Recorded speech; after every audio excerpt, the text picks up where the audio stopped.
Ayo, segera download Quran Tadabbur, tafsir dalam genggaman Anda.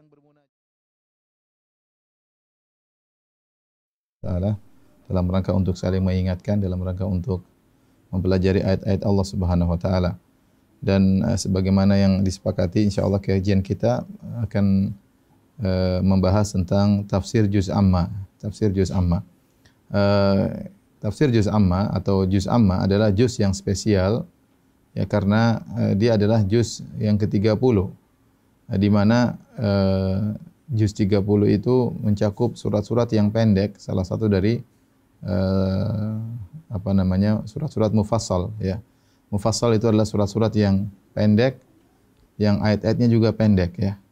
Berbeda dengan seperti surat di awal Al-Quran, seperti surat Al-Baqarah yang sangat panjang, kemudian surat Ali Imran, surat An-Nisa, Al-Ma'idah, kemudian surat Al-An'am, surat Al-A'raf yang disebut dengan Sab'at Tiwal, yaitu surat yang sangat panjang ya.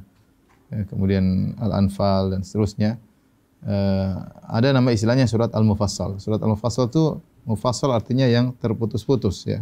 Mufassal ya, karena dia terpotong-potong, karena suratnya pendek dan ayatnya juga pendek-pendek. Ya. Dimulai dari surat Qaf, ada yang mengatakan surat Hujurat, atau dari surat Qaf sampai surat An-Nas. Sampai surat An-Nas, itu disebut dengan surat Mufassal. Dan inilah surat-surat yang biasanya dihafalkan oleh para imam, dan biasanya orang-orang juga kalau mau menghafal Quran, mereka mulai dari surat ini ya. Biasanya misalnya saya dulu waktu ketika mulai menghafal Quran, demikian juga anak-anak ketika mulai menghafal Quran, mereka menghafal mulai dari surat Mufassal, yaitu dari surat An-Nas sampai surat Qaf atau surat Al-Hujurat. Nanti sudah selesai, baru mereka mulai dari surat Al-Baqarah. Ini metode saja. Kenapa? Karena surat Mufassal itu pendek, kemudian ayat-ayatnya pendek juga, dan mudah untuk dihafal, dan sering dibaca oleh para imam di masjid-masjid, ya, terutama juz 30.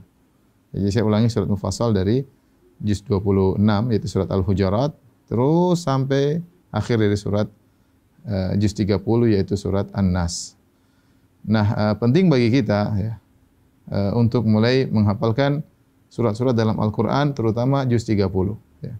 Maka saya memberi motivasi kepada para pemirsa sekalian agar menyisihkan waktu untuk menghafalkan surat-surat dalam juz amma. Itu bukan perkara yang sulit. Ya. Yang penting mau. Kalau tidak mau ya semuanya sulit ya. Tapi kalau mau, insya Allah mudah. Dan itu perlu misalnya untuk memotivasi hal tersebut, misalnya mendatangkan guru. Atau kita mungkin dalam musim pandemi ini, kita mungkin bikin grup, kemudian kita memilih seorang guru untuk kita setoran. Dia ngajarin kita tajwid dan juga kita setoran terhadap surat-surat tersebut. Nanti kita nggak kerasa setiap hari kita hafal satu ayat, atau nggak usah terlalu sulit. Dalam seminggu kita hafal 2 ayat misalnya. Terus berjalan waktu seminggu, 2 minggu, sebulan, tahu-tahu kita sudah punya hafalan surat yang baru. Dan kalau orang sudah memiliki hafalan surat, dia akan semangat melaksanakan ibadah sholat. Dia semangat sholat malam, dia semangat sholat rawatib, ya, dia semangat sholat sunnah. Kenapa? Dia ingin membaca ayat tersebut. Apalagi kalau ternyata dia mengerti kandungan dari ayat-ayat tersebut. Ini menjadikan dia semakin merasa nyaman dalam sholatnya. Kenapa kita sering tidak nyaman dalam sholat kita? Karena kita tidak tahu arti apa yang kita baca. Itu jadi masalah. Kita tidak tahu arti apa yang kita baca. Kalaupun kita tahu artinya, kita tidak tahu tafsir dari apa yang kita baca dari surat tersebut. Ya, betapa sering kita gelisah sholat di belakang imam. Ketika imamnya membaca ayat-ayat yang panjang, yang kita tidak tahu ayat tersebut, maka kita merasa gelisah karena kita enggak tahu terjemahannya, apalagi tafsirannya. Dan dengan mempelajari juz amma, ini membantu kita untuk mengerti apa yang dibaca oleh imam, karena saya katakan secara umum imam-imam di Indonesia maupun di dunia rata-rata ketika mereka jadi imam, terutama salat maghrib, salat isya, ya, mereka membaca surat-surat dalam surat-surat mufassal dari juz 26 sampai juz 30. Dan di antara keistimewaan juga surat-surat dalam juz amma, surat-suratnya berbicara tentang keimanan ya, tentang iman kepada Allah, tentang iman kepada hari akhirat, iman kepada Rasulullah. Ini 3 poin ya, tentang Allah, tentang akhirat, tentang Rasulullah, tentang Al-Quran. Ini poin-poin yang diingkari oleh orang-orang kaum musyrikin.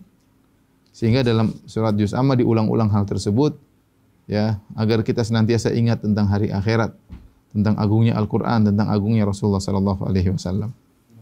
Karena juz amma suratnya banyak ya.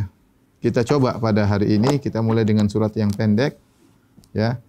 Nanti baru kemudian kita mulai dengan surat yang panjang. Pada kesempatan kali ini saya ingin mengajak para pemirsa yang dirahmati oleh Allah Subhanahu wa taala, kita coba mempelajari kandungan surat Al-Ikhlas ya. Kandungan surat Al-Ikhlas. Surat Al-Ikhlas adalah surat ya, 3 surat yang terakhir, yaitu Al-Ikhlas, kemudian Al-Falaq, kemudian An-Nas ya. Surat Al-Ikhlas.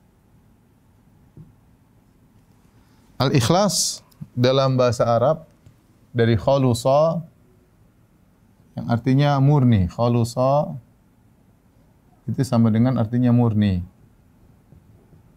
Adapun Al-Ikhlas artinya pemurnian. Pemurnian. Perhatikan, meskipun namanya surat Al-Ikhlas, tetapi kenyataannya dalam surat tersebut tidak ada kata Al-Ikhlas. Tidak ada kata Al-Ikhlas. Kita tahu biasanya nama-nama surat itu diambil dari satu kata yang ada dalam surat tersebut. Ya. Seperti surat Al-Baqarah. Dalam Al-Quran, Innallaha ya'murukum an tasbahu baqarah. Ada kata baqarahnya. Ya, biasanya demikian. Ya. Seperti surat Ali Imran. Ya. Ada kata Ali Imran. Ya, dan seterusnya. Al-Ikhlas ini ternyata kita baca Qul huwallahu ahad, Allahus samad, lam yalid wa lam yulad wa lam yakul lahu kufuwan ahad. Tidak ada kata Al-Ikhlas sama sekali. Kalau begitu kenapa disebutkan dengan nama Al-Ikhlas? Apa sebab penamaan dengan nama surat Al-Ikhlas? Ya. Surat Al-Ikhlas. Artinya pemurnian. Karena surat ini turun, sebagaimana Bapak dan Ibu bisa lihat halaman 702 dan 703 ya. Di buku Juz Ammah, halaman 703 dan seterusnya, bahwasanya surat ini sebab nuzul maksudnya turunnya, yaitu orang-orang musyrikin datang kepada Nabi SAW, kemudian orang musyrik berkata, Ya Muhammad, unsub lana rabbak. Mereka berkata, Ya Muhammad, unsub lana rabbak. Yang artinya, wahai Muhammad,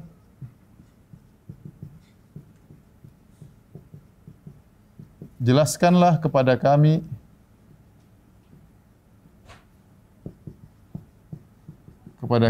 sifat-sifat Rabb-Mu. Sifat-sifat Rabb-Mu. Jadi ternyata surat ini diturunkan dalam rangka untuk memenuhi pertanyaan orang musyrikin yang ingin tahu tentang sifat-sifat Rabb. Makanya dikatakan Al-Ikhlas karena dia murni khusus untuk menjelaskan sifat-sifat Allah. Dikatakan Al-Ikhlas karena pemurnian itu khusus menjelaskan ya, sifat-sifat Allah. Sifat-sifat Allah. Dari awal, Qul huwallahu ahad, Allah katakan Allah Maha Esa, Allahus samad, Allah yang as-samad. Nanti yang dijelaskan apa itu as-samad, lam yalid wa lam yulad, Allah tidak melahirkan dan tidak dilahirkan. Wa lam yakul lahu kufuwan ahad, dan tidak ada satupun yang serupa dengan Allah Subhanahu wa taala. Makanya disebut dengan surat Al-Ikhlas. Dari sini juga rahasia kenapa surat Al-Ikhlas dikatakan sepertiga Al-Quran. Sepertiga Al-Quran. Dalam satu hadis Rasulullah SAW mengatakan, Aya jazu ahadukum. Apakah salah seorang dari kalian tidak mampu untuk baca sepertiga Al-Quran? Gimana cara baca sepertiga Al-Quran? Maka Rasulullah SAW mengatakan, Qul huwallahu ahad, ya, ta'dilu thulutsal Quran, atau kama qala Nabi SAW. Karena Nabi menjelaskan surat Qul huwallahu ahad, itu surat Al-Ikhlas, nilainya sama dengan sepertiga Al-Quran. Ya, sepertiga Al-Quran. Kenapa sepertiga? Kenapa sepertiga? Karena Al-Quran, ya, Karena Al-Quran terdiri atas 3 poin penting. Ya. Al-Quran 3 poin. Pertama tentang masalah penjelasan sifat-sifat Allah.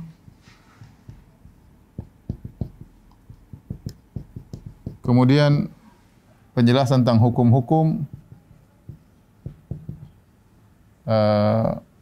Kemudian tentang kisah-kisah, ya. Kisah-kisah dalam Al-Quran. Kisah-kisah dalam Al-Quran. Sehingga kalau kita mau bagi Al-Quran secara global, maka terdiri atas 3 poin ini. Tentang sifat-sifat Allah, tentang hukum-hukum, tentang kisah-kisah. Nah, dari sisi ini maka kita tahu bahwasanya tatkala Al-Ikhlas khusus tentang penjelasan sifat-sifat Allah, maka dia dikatakan sepertiga Al-Quran. Ini penjelasan sebagian para ulama, ya, sepertiga Al-Quran. Ya. Dan kita tahu bahwasanya surat-surat itu memiliki nilai yang berbeda-beda. Al-Ikhlas nilainya sangat tinggi di antara surat-surat dalam Al-Quran sampai dikatakan sepertiga Al-Quran. Kenapa? Karena dia khusus spesial berbicara tentang sifat-sifat Allah. Sebagai contoh, dalam Al-Quran ada namanya a'zamu ayatin fi kitabillah. Ayat yang paling agung dalam Al-Quran. Ayat apa? Ayatul Kursi. Ayat yang paling agung dalam Al-Quran adalah Ayatul Kursi. Kenapa ayat tersebut merupakan ayat teragung? Setelah diteliti ternyata ayat tersebut murni menjelaskan sifat-sifat Allah. Ya. Allahu la ilaha illa huwal hayyul qayyum, la ta'khudhuhu sinatu wa la naum, lahu ma fis samawati wa ma fil ard. Man dzal ladzi yashfa'u 'indahu illa bi idznihi, ya'lamu ma baina aydihim wa ma khalfahum, wa la yuhituna bi syai'in min 'ilmihi illa bima syaa', wasi'a kursiyyuhu samawati wal ard, wa la ya'uduhu hifdhuhuma wa huwal 'aliyyul 'azim. Seluruh dari awal sampai akhir Ayatul Kursi tentang sifat-sifat Allah. Allahu la ilaha illa huwal hayyul qayyum. Dialah Allah yang maha hidup, maha qayyum, yaitu yang mengurusi makhluknya, yang menegakkan makhluknya, dan dia pun maha tegak. La ta'khudhuhu sinatu wa la naum. Allah tidak ditimpa dengan ngantuk ataupun tidur. Lahu ma fis samawati ma fil ard. Bagi dia seluruh yang ada di perbendaharaan di langit dan di bumi. Man dzal ladzi yashfa'u 'indahu illa bi idznihi. Siapa yang berani memberi syafaat pada hari kiamat kelak kecuali dengan izin Allah Subhanahu wa taala. Ya'lamu ma baina aydihim wa ma khalfahum. Allah Maha mengetahui semua yang di depan dan di belakang. Wala ya'udu hifdhuhuma, dan Allah tidak merasa letih untuk mengurusi langit dan bumi. Ya. Jadi ayat Al-Kursi ini disebut ayat teragung. Kenapa? Karena dia berbicara tentang keagungan Allah Subhanahu wa taala. Maka demikian pula Al-Ikhlas ini salah satu surat yang paling agung selain surat Al-Fatihah. Surat Al-Ikhlas, ya, adalah surat termasuk surat-surat yang teragung. Sampai dinamakan dengan Al-Ikhlas karena dia murni membicarakan tentang sifat-sifat Allah. Tentu tidak sama ayat yang berbicara tentang sifat Allah dengan ayat berbicara tentang hukum. Tentu semuanya adalah agung, tetapi keagungannya berbeda antara yang berbicara tentang sifat-sifat Allah Subhanahu wa taala. Maka surat ini disebut dengan surat Al-Ikhlas. Ini agar kita tahu kenapa disebut dengan surat Al-Ikhlas, kenapa nilainya sepertiga dari Al-Qur'an. Karenanya begitu agungnya surat ini, ya. Keutamaan, kita bicara tentang keutamaan surat ini.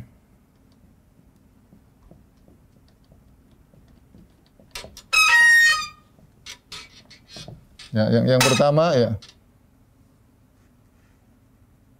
banyak ya keutamaannya. Yang pertama, ya, sepertiga Al-Quran. Taib. Ustaz, maksudnya sepertiga Al-Quran, kalau kita baca Al-Ikhlas 3 kali berarti khatam Quran? Tidak, bukan demikian maksudnya, ya. Jangan sampai dipahami sepertiga Al-Quran berarti kalau kita baca Al-Ikhlas 3 kali khatam Quran. Kamu sudah khatam, saya khatam Quran sehari. Gimana caranya? Baca Qul Huwallahu 3 kali. Bukan begitu, ya. Tapi maksudnya tadi sepertiga itu begini maksudnya. Ada yang mengatakan akidah, hukum dan kisah, ya. Intinya ini maksudnya sepertiga demikian. Sepertiga Al-Quran, sepertiga Al-Quran. Kemudian dia khusus membicarakan sifat-sifat Allah.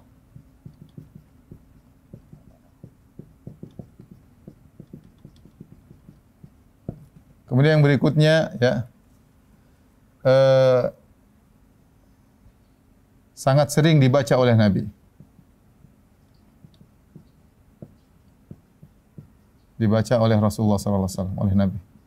Kita baca Al-Ikhlas coba dalam satu hari berapa? Bayangkan ya. Saya ingin mengajak para pemirsa untuk menghitung kita dalam sehari kita baca surat Al-Ikhlas berapa kali? Coba. Ya. Pertama, kita baca 2 rakaat sebelum subuh, disunahkan kita baca surat Al-Ikhlas ya, kalau kita bangun tidur. Kemudian kapan lagi? Setelah salat maghrib kita dianjurkan untuk baca surat Al-Ikhlas salat ba'diyah maghrib, yaitu pertama baca Qul Al-Kafirun, kemudian rakaat kedua baca Al-Ikhlas. Kemudian juga tatkala witir kita dianjurkan baca rakaat pertama Sabbihisma Rabbikal A'la, kemudian rakaat kedua kita baca Qul Al-Kafirun, rakaat ketiga kita baca surat Al-Ikhlas. Kemudian kita dianjurkan baca surat Al-Ikhlas ya. Setiap kali habis salat kita dianjurkan baca surat Al-Ikhlas ya. Ya, baca surat Al-Ikhlas 3 kali ya, dengan Qul A'udzu Birabbil Falaq, dengan Qul A'udzu Birabbin Nas. Kemudian kita dianjurkan juga baca surat Al-Ikhlas sebelum tidur. Kita baca surat Al-Ikhlas. Kemudian juga kalau kita tawaf maka kita juga baca setelah tawaf kita baca surat Al-Ikhlas ya. Belum kita juga dianjurkan baca surat Al-Ikhlas di zikir pagi. Dan juga kita dibaca Al-Ikhlas di zikir petang. Jadi udah berapa ini? Banyak, ada sekitar 7-8. Paling tidak kita baca surat Al-Ikhlas 8 tempat ya. Saya ulangi. 2 rakaat sebelum subuh kita baca surat Al-Ikhlas 1. Kemudian 2 rakaat setelah maghrib kita baca surat Al-Ikhlas. Witir kita baca surat Al-Ikhlas. Kemudian sebelum tidur kita baca Al-Ikhlas. Kemudian tatkala kita zikir pagi kita baca Al-Ikhlas 3 kali ya. 3 kali berarti 8. Zikir petang kita baca surat Al-Ikhlas juga 3 kali, sudah 10. Belum habis setiap salat. Setiap salat kita baca surat Al-Ikhlas 3 kali. Ya. Berarti 3 kali 5, 15. Berarti kita baca paling tidak 25 kalau kita ingin menjalankan sunnah Nabi sallallahu alaihi wasallam. Jadi boleh kita katakan ya, sangat sering dibaca oleh Nabi sallallahu alaihi wasallam surat Al-Ikhlas ya. Saya perinci lagi 2 rakaat di salat ba'diyah, di salat qabliyah subuh. Kemudian salat ba'diyah maghrib.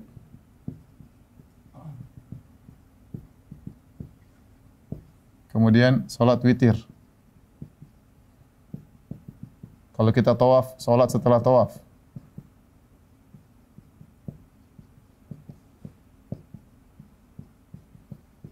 Kemudian kita baca lagi ya sebelum tidur. Kemudian zikir pagi. Zikir pagi 3 kali. Sebelum tidur 3 kali. Zikir petang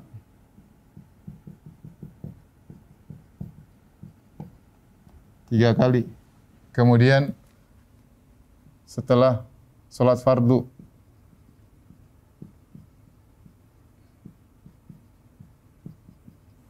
jadi kita baca banyak yang kita baca ya. Tatkala kita baca surat Al-Ikhlas, banyak yang kita baca.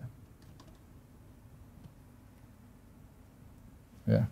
Ini keutamaan surat Al-Ikhlas. Ya. Supaya mengingatkan kita tentang agungnya Allah Subhanahu wa taala. Apa faedahnya, hikmahnya? Hikmahnya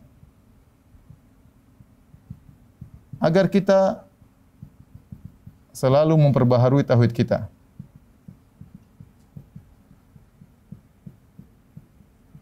Tauhid kita. Kenapa bisa demikian para pemirsa yang dirahmati Allah Subhanahu wa taala? Karena ternyata isi surat Al-Ikhlas atau surat Al-Ikhlas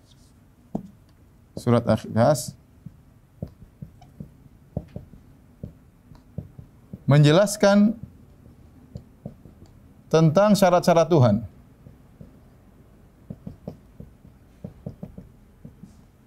Syarat-syarat Tuhan. Ingat tadi orang musyrik bertanya, "Ya Rasulullah, unsub lana rabbak." Jelaskan kepada kami tentang Tuhanmu. Maka surat tersebut menjelaskan tentang syarat-syarat Tuhan. Apa syarat-syarat tersebut? Ya. Syarat-syarat tersebut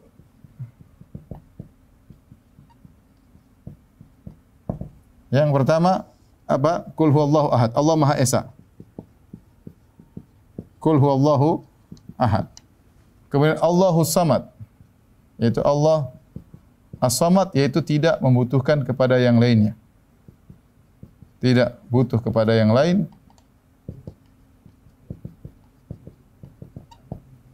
Dan yang lain membutuhkan kepadanya.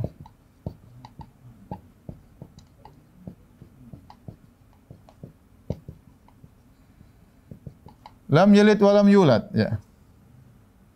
Tidak beranak, tidak dilahirkan. Yang keempat, wa lam yakun lahu kufuwan ahad, tidak ada yang serupa.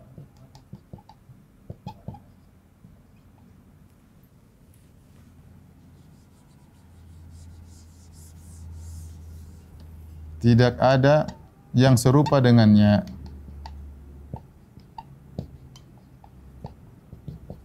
Nah, ini ya syarat Tuhan ya. Kalau kita mau kasih nomor 1, 2,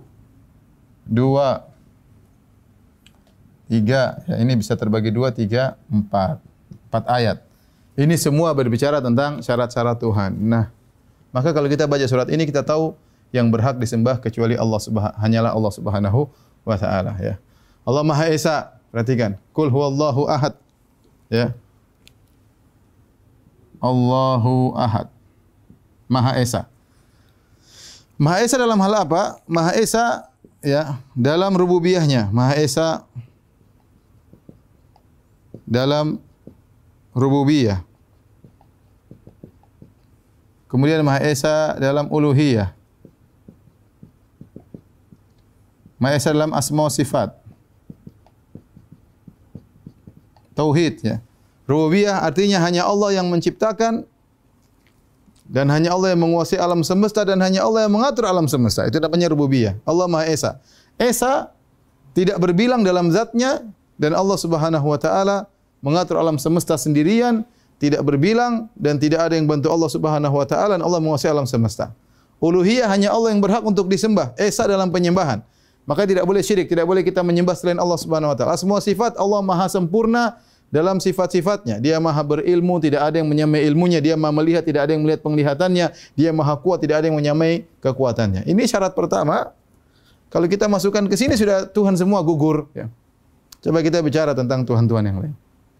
Tuhannya orang Nasara, ya sudah tidak Maha Esa, Trinitas sudah gugur. Ya.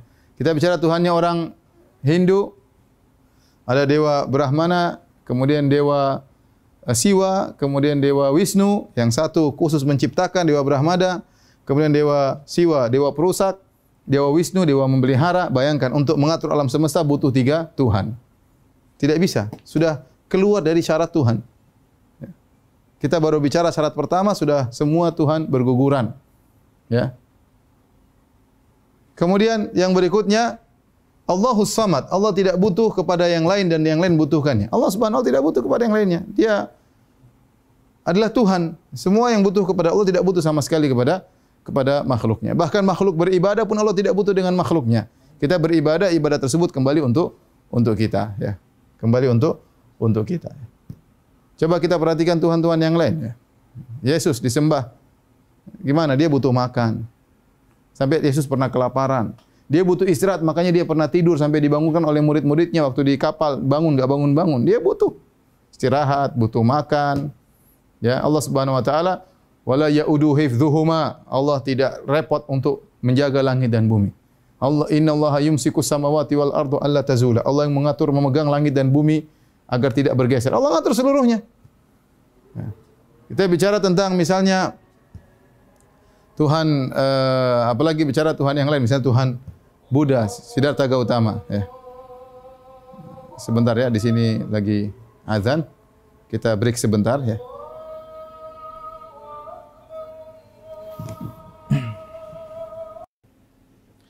Baik, para pemirsa yang dirahmati Allah Subhanahu wa taala, kita lanjutkan. Jadi yang kedua, Allah tidak butuh kepada yang lain dan yang lain membutuhkannya. Saya katakan tadi bahwasanya ini syarat Tuhan yang kedua yang tidak dipenuhi oleh Tuhan-Tuhan yang lain ya. Seperti kalau misalnya tadi Trinitas, Tuhan satu butuh dengan Tuhan yang lain. Dewa perusak butuh kepada dewa pencipta. Kalau nggak ada yang cipta, dia mau ngerosakin apa ya? Kemudian ke dewa pemelihara membutuh dewa pencipta untuk bisa memelihara.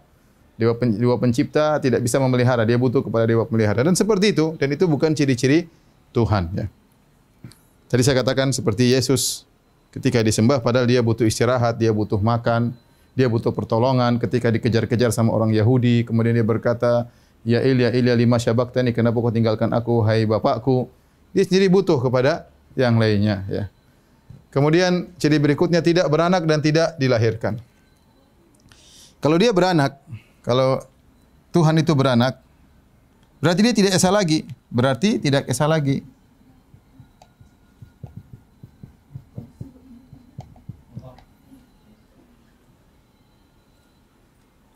Kalau Tuhan beranak berarti tidak esa lagi. Makanya dalam Al-Quran Allah berfirman, "Qul in kana lirrahmani waladun fa ana awwalul abidin." Katakanlah kalau Allah punya anak, aku akan pertama kali menyembah anak tersebut. Kalau Tuhan punya anak, berarti Tuhan butuh anak. Dan konsekuensi Tuhan butuh pasangan. Tuhan butuh pasangan dan ini tidak sesuai dengan as-samad. Berarti Tuhan tidak esa. Kalau punya anak berarti Tuhan tidak esa. Terus berarti butuh pasangan. Anaknya sama dengan bapaknya. Ya. Bapaknya. Dan juga Tuhan tidak dilahirkan. Tuhan dilahirkan. Kalau Tuhan dilahirkan, berarti Tuhan akan mati. Kalau dilahirkan, berarti akan mati. Akan menuju ketiadaan. Karena dia sebelumnya tidak ada, kemudian dilahirkan. Kalau dia bermula dari dilahirkan, maka dia akan menuju pada kematian. Dan itu bukan ciri-ciri Tuhan. Dan yang terakhir, tidak ada yang serupa dengannya. Ya, kata Allah, "Laisa kamitslihi syai'." Ini juga syarat agar Tuhan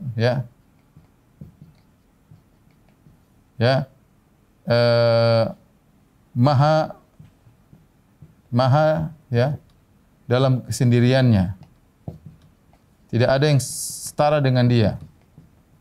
Ya, kalau kita masukkan Tuhan-Tuhan yang lain, maka tidak memenuhi persyaratan ini. Inilah makanya surat Al-Ikhlas, ya, ini kenapa dibaca begitu banyak, sering diulang-ulang, karena ini isinya adalah tauhid dan mengingatkan kita untuk selalu memperbarui pentauhidan kita kepada Allah Subhanahu wa taala. Dan kita tahu bahwasanya sembahan-sembahan selain Allah sembahan-sembahan yang batil. Dan ini surat ini bantahan terhadap miliaran manusia yang mereka menyembah Nabi Isa alaihissalam. Kita tahu orang Nasara miliaran.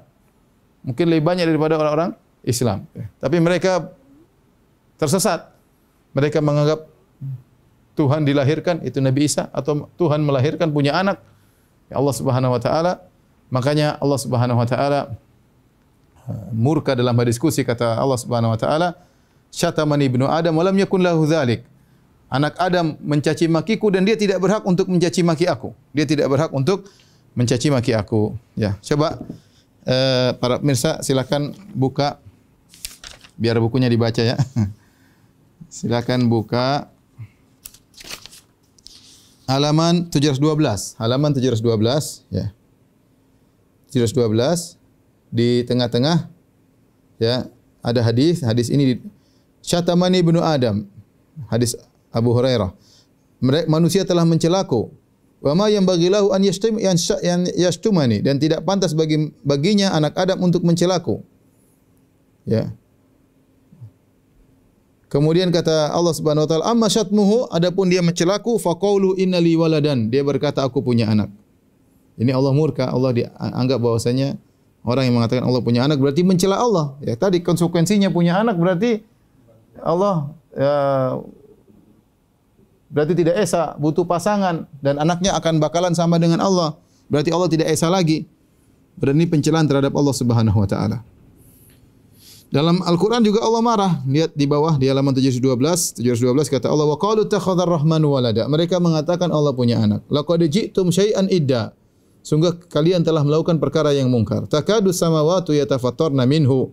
hampir langit-langit terbelah gara-gara perkataan tersebut. Wa tanshaqqul ardu, dan bumi akan terbelah. Wa takhirul jibalu hadda, dan hampir gunung akan hancur. Kenapa anda'u lirrahmani walada? Tatkala mereka mengatakan Allah punya anak. Wa ma yanbaghi lirrahmani ayyattakhidha walada. Tidak pantas bagi Allah untuk punya anak. Kenapa? In kullu man fis samawati wal ardi illa atir rahmani abda. Karena seluruh yang ada di langit dan di bumi, malaikat, jin, manusia, siapapun akan datang kepada Allah sebagai hamba. Tidak, bukan sebagai anak, semuanya hamba. Bagaimana hamba Allah dijadikan sebagai anak Allah Subhanahu wa taala? Ini bayangkan penyimpangan diyakini oleh miliaran manusia. Orang-orang Nasara dikafirkan bukan karena mereka membunuh, bukan karena mereka berakhlak buruk, bukan karena mereka berzina, bukan. Mereka dikafirkan oleh Allah gara-gara mereka mengatakan Allah punya anak. Atau mereka mengatakan Allah satu dari yang tiga. Wa laqad kafara alladziina qalu innallaha salisu tsalatsa.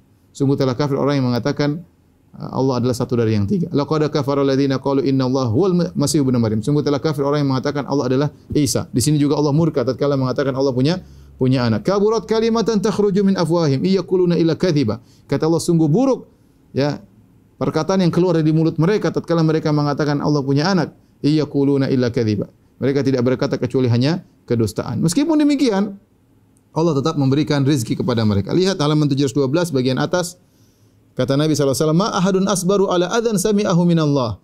Yadu'una lahu walad, thumma yu'afihim wa yarzukuhum. Tidak ada yang lebih sabar daripada Allah, ya, di mana makhluknya mengganggu Allah dengan mengatakan Allah punya anak, tapi Allah masih memberi rezeki kepada mereka dan Allah masih memberikan kesehatan kepada mereka. Namun pada hari kiamat kelak mereka akan disidang oleh Allah Subhanahu wa taala. Oleh karenanya surat ini sebagai penjelas bagi kita, tidak boleh kita kemudian tatkala ada acara hari Natal kemudian kita mengatakan selamat Natal, tidak boleh. Kita toleransi. Ingat, toleransi artinya kita membiarkan, menghargai mereka, punya keyakinan, mereka beribadah dengan ibadah mereka, tapi ikut serta dalam acara peribadatan maka hukumnya haram. Kalau kita punya atasan, kita punya kawan, mereka mungkin beragama yang berbeda dengan kita, silakan, enggak ada masalah.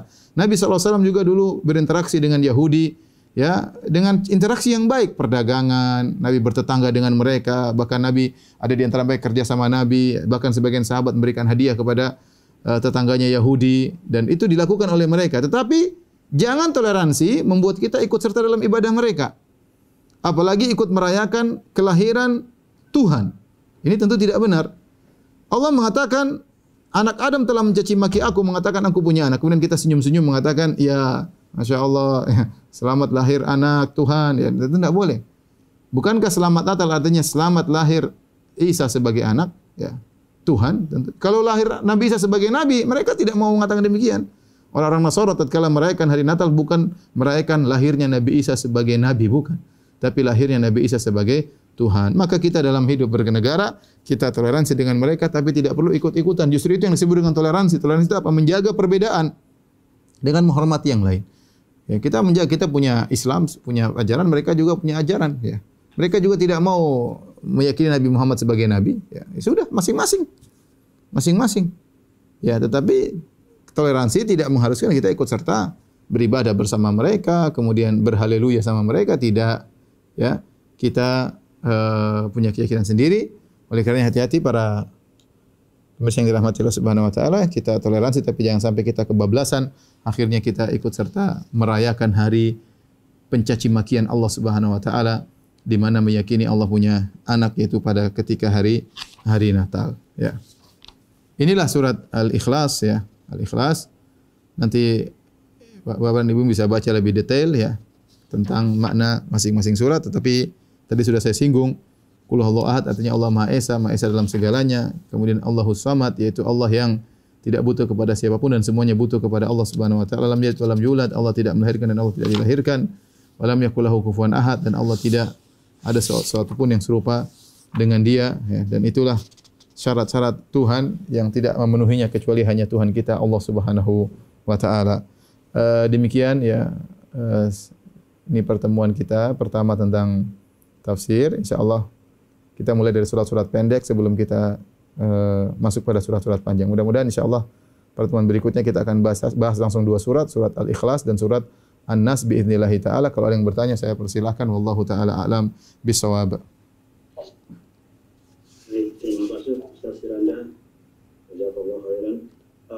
Buat Bapak Bapak Ibu, monggo silakan mau melakukan menyampaikan pertanyaan melalui chat atau bisa langsung mungkin.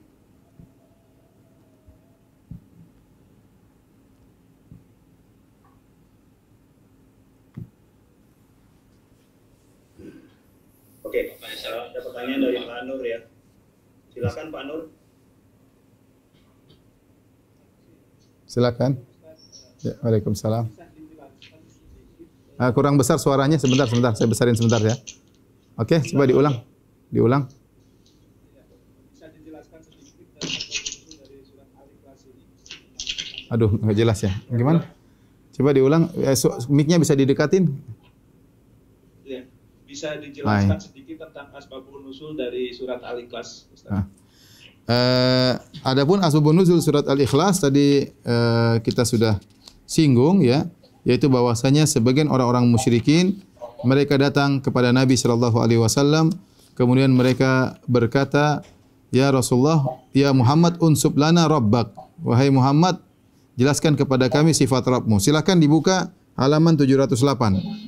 Halaman 708 ya dari juz Amma, yaitu orang-orang musyrikin datang kepada Nabi berkata, "Unsub lana rabbak." Ya. Ya Muhammad, ya, jelaskan kepada kami Rabb kami. Maka turunlah surat Al-Ikhlas sebagai jawaban dari pertanyaan mereka sehingga Allah menjelaskan tentang sifat-sifat Tuhan ya. Yaitu qul huwallahu samad lam yalid walam yakul lahu kufuwan ahad. Itu sebab nuzul surat ini yang disebutkan oleh para ulama dan hadis itu diriwayatkan oleh Imam Tirmizi ya dalam sunannya. Wallahu a'lam bishawab. Baik. Mudah-mudahan cukup jelas. Ya. Berikutnya silakan bila ada pertanyaan lebih lanjut.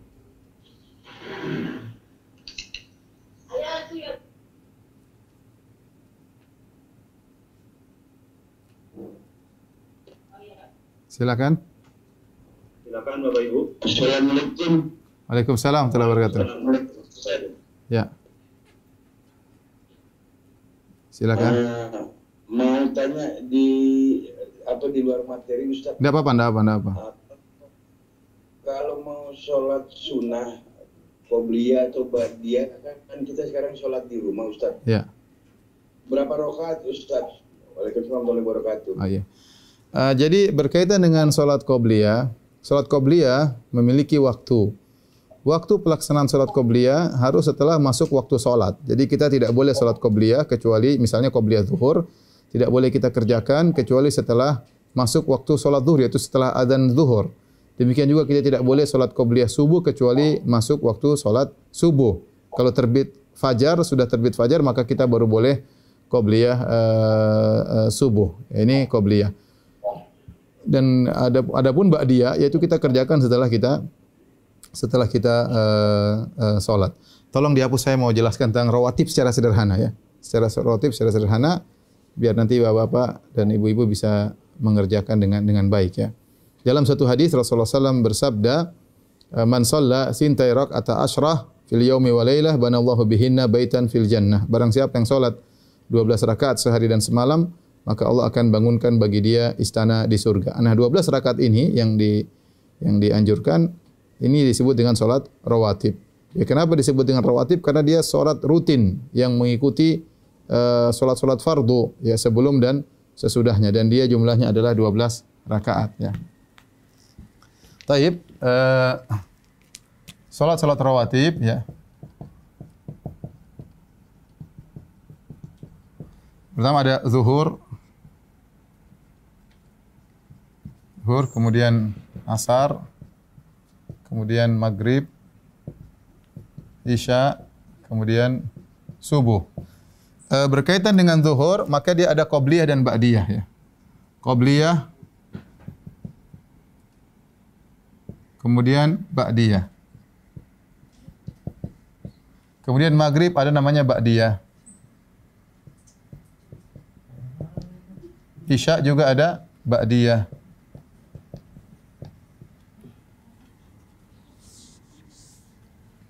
Isya ada ba'diyah, adapun subuh ada qobliyah, ya, qobliyah. Baik. Adapun qobliyah zuhur maka boleh 2 rakaat pilihan ya. 2 atau 4. Ba'diyah pun demikian, 2 atau 4. Boleh ya. Maghrib 2 rakaat. Isya 2 rakaat, subuh 2 rakaat. Ya. Ini yang disebut dengan salat rawatib yang seorang berusaha untuk tidak meninggalkannya.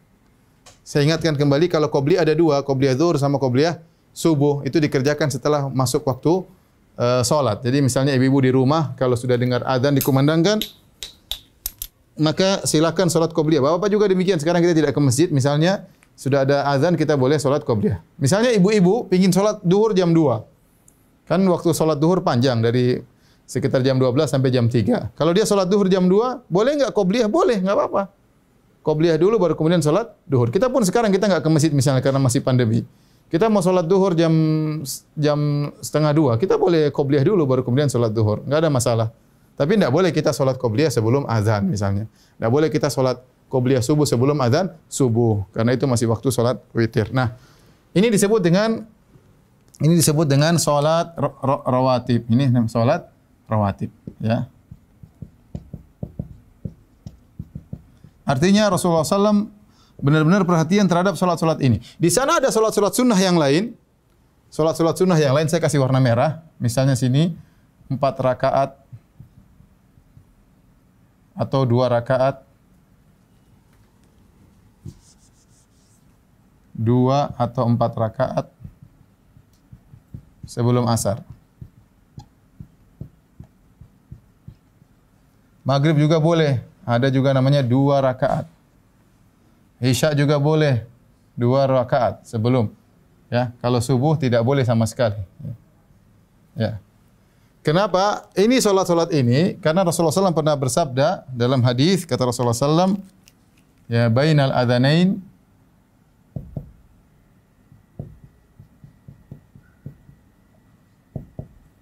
salatun. Kata Nabi di antara azan dan iqamat ada salat. Kan dalam riwayat disebutkan Rasulullah SAW pernah berkata tentang salat qobliyah maghrib. Rasulullah mengatakan, "Shallu qoblal maghrib." Salatlah sebelum maghrib liman syaa bagi yang mau. Bagi yang mau, ya. Ini salat Isya di antara adzan dan iqamat boleh kita juga salat Isya. Tetapi ini yang warna merah ini 2 atau 4 rakaat sebelum asar seperti asar kata Nabi, "Rahimallahu mra'an shalla qoblal asri arba'an." Semoga Allah merahmati orang yang salat sebelum asar 4 rakaat. Ini 4 rakaat atau 2 rakaat sebelum asar, 2 rakaat sebelum maghrib, 2 rakaat sebelum isya, itu bukan salat rawatib. Artinya kita tinggalkan, enggak ada masalah. Perhatian kita lebih fokus kepada yang rawatib, yang ini. Yang warna hitam, ya. Itu kira-kira penjelasan tentang salat rawatib dan salat-salat sunnah yang lainnya. Wallahu a'lam bishawab. Ada pertanyaan lagi? Dari Pak Edwil, silakan Pak Edwil. Pak Edwil Suzandi.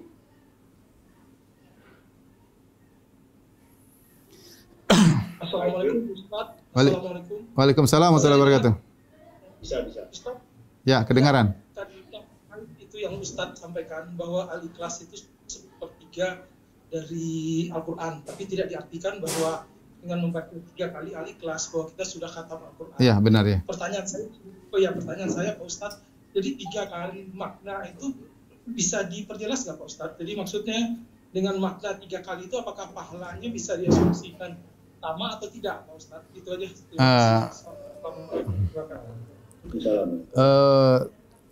Wallahu a'lam bishawab ya.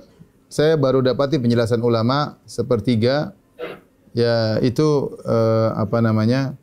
menunjukkan kandungan dan menunjukkan pahala yang agung, ya. Karena tadi dalam Al-Quran ada surat-surat. Namun surat-surat tersebut bertingkat-tingkat pahalanya. Sebenarnya dalam Al-Quran ada namanya ayat-ayat. Makanya dia mengatakan, ya, ayatun ala u'allimuka ayatan a'zama ayatin fi kitabillah. Nabi pernah berkata kepada Abul Munzir yaitu Ubay bin Ka'ab, "Maukah aku ajarkan kepada engkau ayat teragung dalam Al-Quran?" Semua ayat agung, tapi ada yang teragung. Nah, teragung tersebut berkaitan dengan kandungannya, yaitu kandungannya adalah surat Ayatul Kursi karena berbicara tentang sifat-sifat Allah. Maka demikian juga surat Al-Ikhlas ini tentu pahalanya besar. Namun apakah dia maknanya sepertiga, artinya kita baca surat Al-Ikhlas sekali seperti pahalanya baca 10 juz. Ini yang saya tidak tahu, wallahu alam bisawab, tetapi yang jelas pahalanya besar sampai Nabi mengatakan dengan sepertiga Al-Qur'an, ya.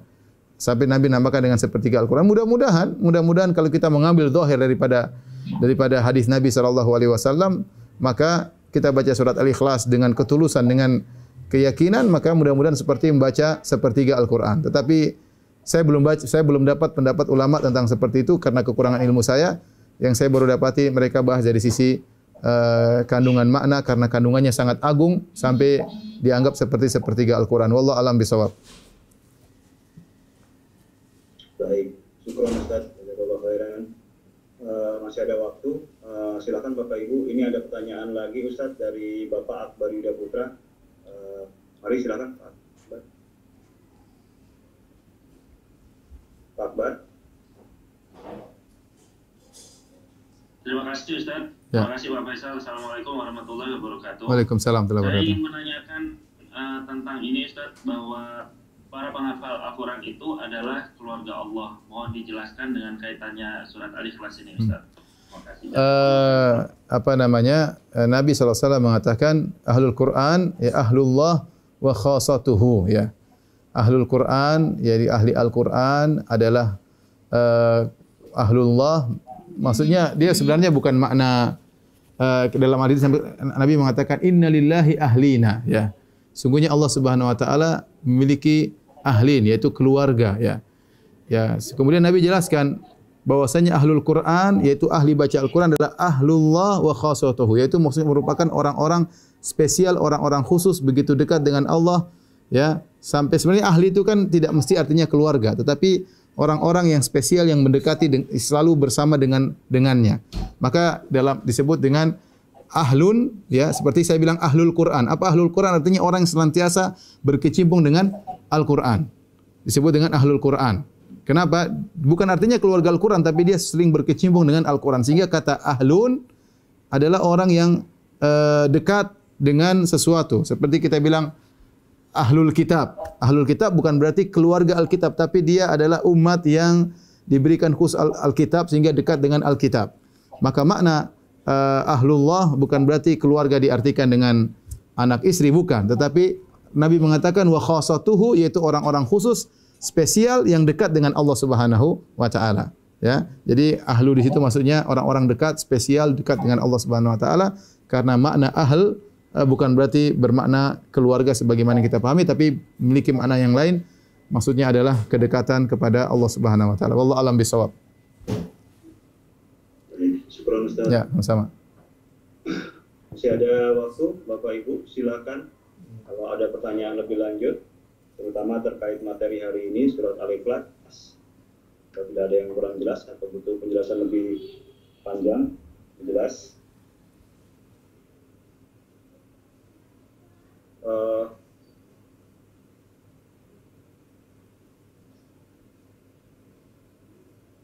Silakan Bapak Ibu. Pak Akbar Yuda Putra lagi ada pertanyaan kayaknya Pak Ustaz. Silakan Dawan. Ya, Ustaz. Ya. Mohon maaf untuk lebih memantapkan Ustaz, kalau mau dijelaskan lebih detail tentang uluhiyah Ustaz. Uluhiyah, jadi kita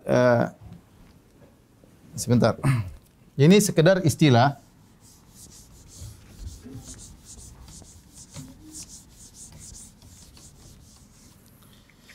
Jadi kita membagi tauhid, ya, ini sekedar metode, ya, tauhid. Ini metode pembelajaran. Metode belajar.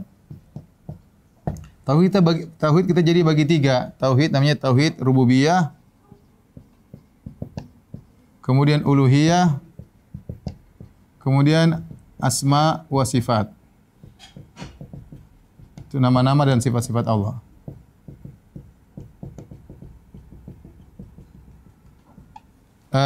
Rububiyah maksudnya apa? Maksudnya Allah Maha Pencipta. Kemudian Allah Maha memiliki. Allah Maha mengatur. Adapun uluhiyah artinya Allah Maha disembah. Disembah, diibadahi. Adapun asma sifat maksudnya sifat-sifat Allah adalah maha tinggi, ya. Tinggi, ya. Nah, kita tatkala bicara tauhid, tauhid artinya apa? Pengesaan. Tauhid artinya pengesaan. Ketika kita bilang tauhid rububiyah, artinya kita mengesahkan Allah dalam mencipta, yaitu hanya Allah yang mencipta, enggak ada yang mencipta bersama Allah. Itu maksudnya rububiyah. Hanya Allah yang memiliki alam semesta ini, semua hanya milik Allah. Tidak ada zat lain, makhluk lain yang ikut serta memiliki alam semesta ini, ya. Makanya kita semua kalau terkena musibah kita bilang inna lillahi wa inna ilaihi raji'un. Kita milik Allah, kita kembali kepada Allah. Kita milik Allah, barang-barang kita juga milik Allah. Kemudian hanya Allah Maha mengatur, hanya Allah yang mengatur, tidak ada yang ikut serta dalam mengatur alam semesta ini. Malaikat semua hanya menjalankan perintah Allah.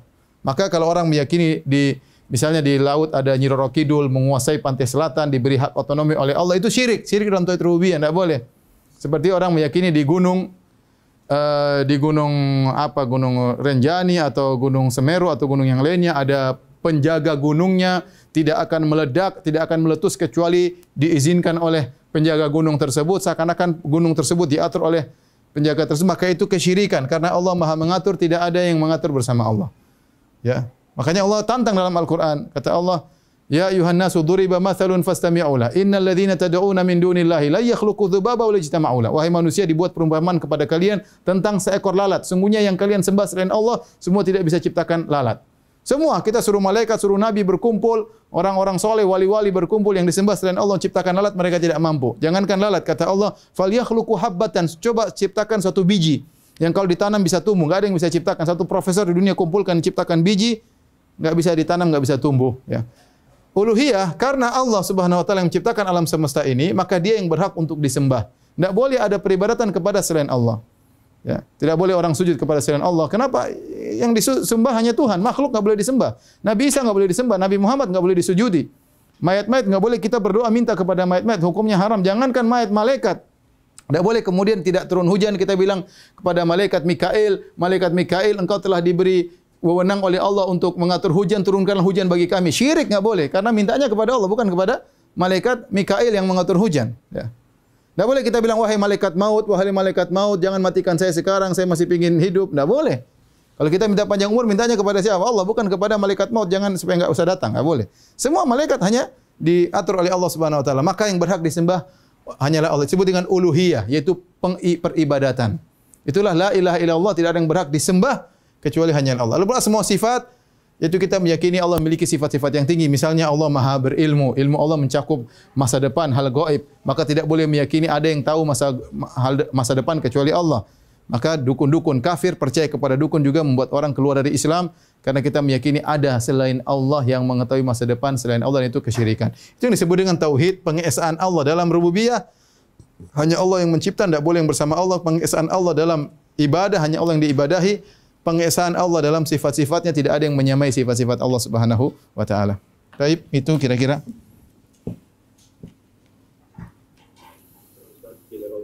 Ayakum. Yang lain silakan, masih ada waktu sedikit, sekitar 5 menit. Untuk Bapak Ibu di grup pertanyaan lain, buat informasi saja, di hari Jumat pagi kita juga ada kajian khusus membahas kitab Tauhid Soleh Fauzan. Silakan kalau yang mau join dengan kami jam 7 pagi hari Jumat. Silakan Bapak Ibu, bila ada pertanyaan. Assalamualaikum. Waalaikumsalam warahmatullahi wabarakatuh. Waalaikumsalam warahmatullahi wabarakatuh. Silakan. Assalamualaikum warahmatullahi wabarakatuh. Waalaikumsalam. Pak Ustadz, saya mau nanyakan terkait dengan penjelasan juga tentang Al-Ikhlas. Ada nggak kaitannya surat Al-Ikhlas ini dengan salah satu surat, saya agak lupa, mungkin surat Al-Araf kalau nggak saya 172-an, kalau tentang pernyataan atau komitmen dari kita ketika masih di dalam janin tentang menyatakan keesaan Allah. Itu ada hubungannya nggak Al-Ikhlas dengan surat tersebut? Ya, jadi sebenarnya wa idz akhadha rabbuka min bani Adam min dzurriyyatihim, ya. Allah mengatakan alastu bi rabbikum dalam surat Al-Araf, ya. Yaitu tatkala Allah mengambil perjanjian dari anak-anak Adam, ya. Allah bertanya, alastu bi rabbikum?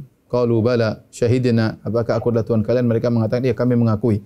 Ini disebut dengan mitsaq, perjanjian antara manusia, setiap ruh diambil janjinya oleh Allah Subhanahu wa taala. Kenyataannya kita tidak mengingat hal ini. Tetapi kata para ulama, asarnya ada. Tetap kita punya fitrah mengakui adanya Tuhan. Ya. Kita tidak terjerumus dalam keateisan yang mengingkari adanya Tuhan. Dan kita punya fitrah bahwasanya kita mencari Tuhan yang maha kuasa dalam segala sesuatu. Ya, seharusnya fitrah manusia demikian. Makanya kata Nabi SAW, kullu mauludin yuladu alal fitrah. Setiap anak yang lahir dilahirkan di atas fitrah. Yaitu berdasarkan mitsaq perjanjian yang pernah dia ikrarkan di hadapan Allah Subhanahu Wa Taala, meskipun kita sekarang lupa dengan ikrar tersebut. Ya, kata Nabi, setiap anak dilahirkan dalam kondisi memiliki fitrah untuk mengakui adanya Tuhan. Kemudian kata Nabi, fa abawahu yuwahhidanihi, namun kedua orang tuanya mempengaruhi sehingga menjadi Yahudi, au yunassiranihi, atau kedua orang tuanya mempengaruhinya menjadi Nasrani, au yumajjisanihi, atau menjadikan anak tersebut menjadi Majusi. Jadi kaitannya bahwasanya salah satu hal yang membuat kita condong kepada tauhid adalah ikrar yang pernah kita ikrarkan ketika dahulu Allah ambil ikrar kepada kita. Ya, itu disebut dengan dalil fitrah. Bahwasanya fitrah manusia tidak suka menyembah terhadap makhluk sepertinya. Ya, tetapi kalau fitrah tersebut sudah dirusak, bisa jadi berubah. Seperti sebagaimana kita tahu fitrah manusia mengakui adanya Tuhan. Makanya kita kalau menjelaskan tentang adanya Tuhan tidak sulit. Ya, tinggal kita jelaskan. Berbeda kalau kita jelaskan rumus fisika, rumus kimia, orang susah. Tapi kalau ingin mengatakan Tuhan ada, gampang, sederhana. Kenapa orang mudah terima? Karena ada fitrahnya yang pernah Allah tancapkan ke dalam hatinya. Namun kalau fitrah tersebut rusak, bisa rusak. Kemasukan syubhat begitu banyak, kemasukan filsafat begitu banyak, akhirnya dia ragu dengan adanya Tuhan, akhirnya dia yakin Tuhan tidak ada, sehingga terjerumus dalam kesyirikan atau kekufuran. Wallahu a'lam bishawab. Baik Bapak Ibu, rupanya ya waktu juga yang membatasi kita. Sekali lagi untuk Ustadz Firanda dan timnya kami ucapkan jazakumullah khairan. Semoga tambahan ilmu hari ini bisa menjadi keberkahan buat kita semua, Ustadz. Ya. Baik Bapak Ibu, kita cukupkan sampai di sini kajian hari ini. Kita tutup dengan kafaratul majlis. Subhanakallah bihamdihi. Assalamualaikum warahmatullahi wabarakatuh. Waalaikumsalam warahmatullahi wabarakatuh.